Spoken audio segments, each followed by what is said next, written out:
Okay, this lecture is over Chapter 5, and this is Lecture 7, How Populations Grow. What characteristics are used to describe a population? What factors affect population size?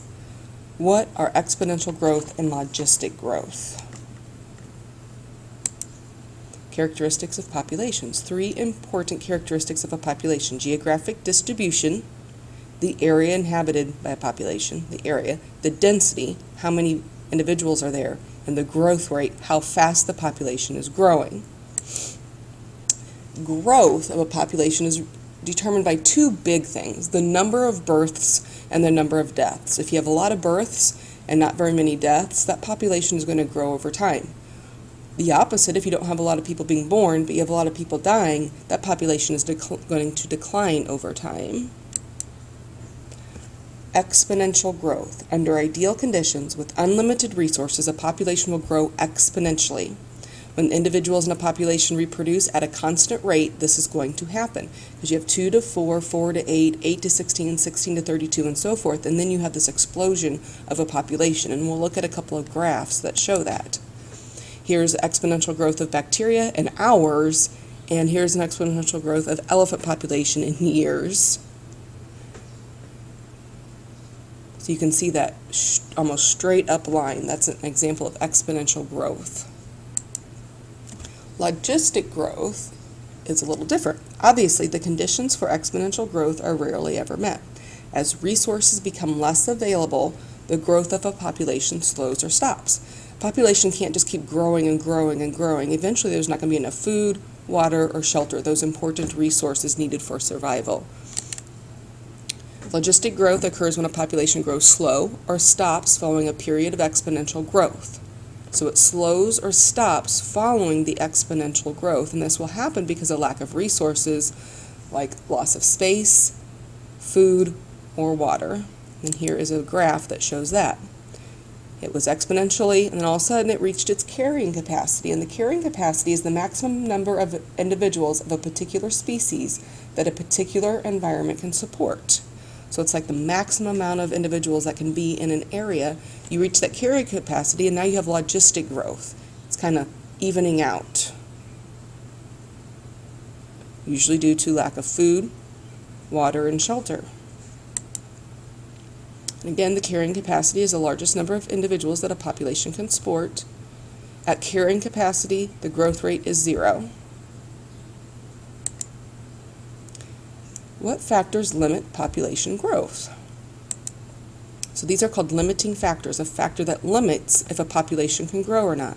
Things like parasitism, disease, drought, extreme weather. A resource base that is limited can also affect the long-term survival of the species.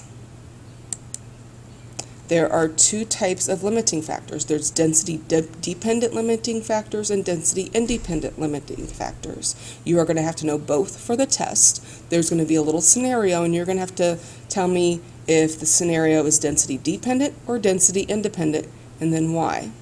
Density-dependent factors is a limiting factor that depends on population size. The size of the population matters.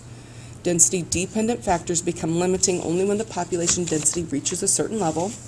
These factors operate most strongly when a population is usually very large or dense, and they include, you're going to have to know these, competition. If you think of a very large population, the competition kind of goes down. There's enough food for everyone, there's enough water for everyone, there's enough shelter.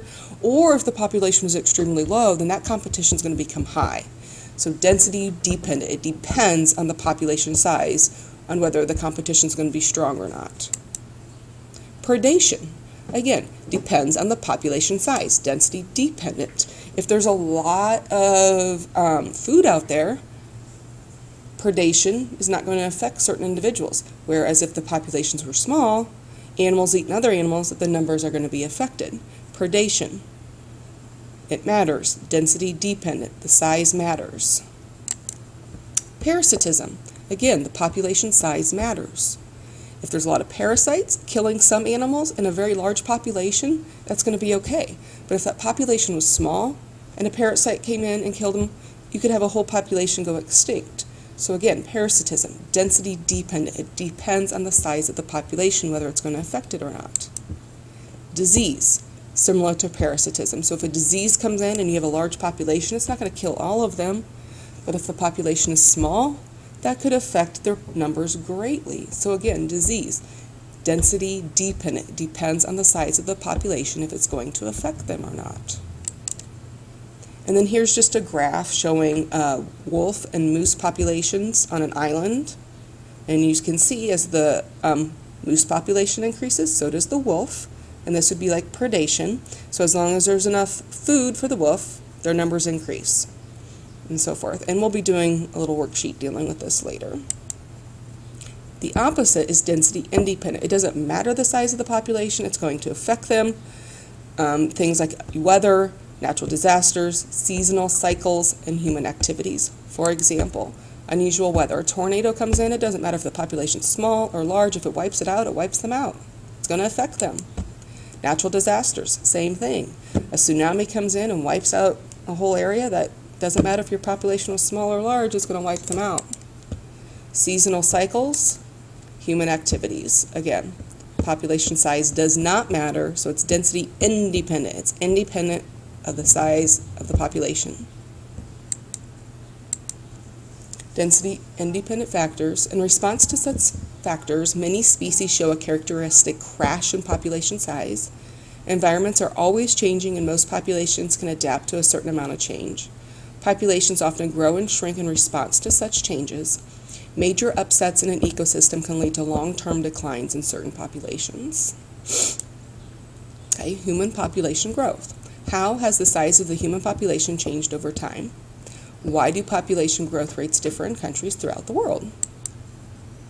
Like the populations of many other living organisms, the size of the human populations tend to increase with time. Right now, we are increasing exponentially, and scientists are wondering, when are we going to reach the carrying capacity of the Earth for humans?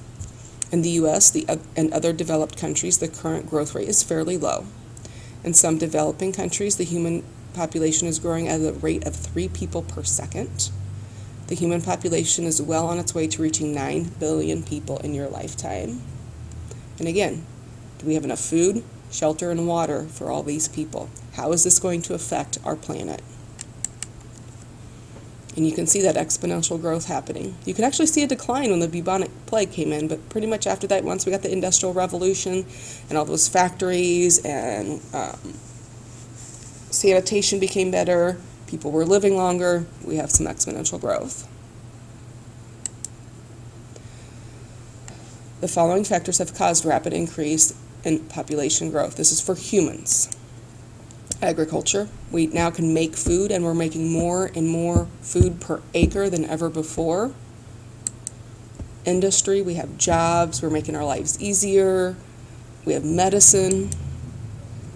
Reliable food source. Not just the fact that we can plant more per acre. Shipping, we can get food to anywhere around the world where that used to not be able to happen.